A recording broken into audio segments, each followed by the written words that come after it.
Ξεκινήσαμε για μία εξόρμηση ακόμα. Πηγαίνουμε σε μία τοποθεσία που λέει ο Άρης. Να μας την πεις, κύριε Άρη? Η τοποθεσία, ναι. Επιτρέπεται? Βέβαια. Άμα επιτρέπεται. Σε μια λιμνούλα πάμε εδώ, βουλιαγμένη στη λίμνη, έξω από το Λουδράκι. Έξω από το Λουδράκι.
Γεια σου, Άρη μου. Φτάσαμε στον προορισμό μας, όπως βλέπετε. Φανταστικά είναι, έτσι. Αυτή είναι η παραλία που θα ψαρεύσουμε.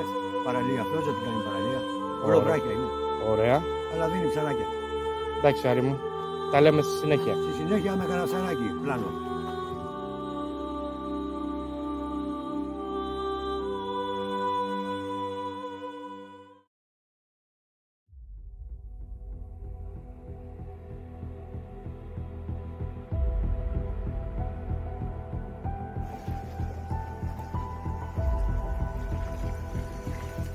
Ολονύχτιο ψάρεμα. Το βράδυ τίποτα.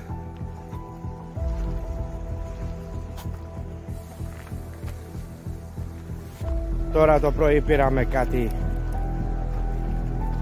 λίγα.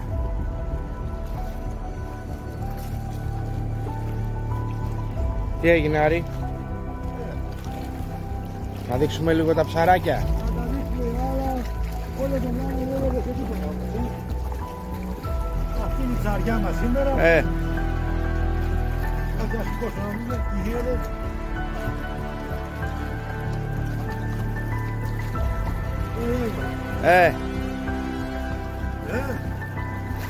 Εντάξει, κάτι κάναμε. Κάτι μεγαλύτερο, αλλά η τηγανιά βγήκε. Βέβαια, βέβαια. Προσπαθήσαμε για κάτι μεγαλύτερο. Δεν έκατσε. Στην επόμενη εξόρμηση. Έγινε, Άρη μου. Θα θέλουμε και τέλος για σήμερα. Έγινε.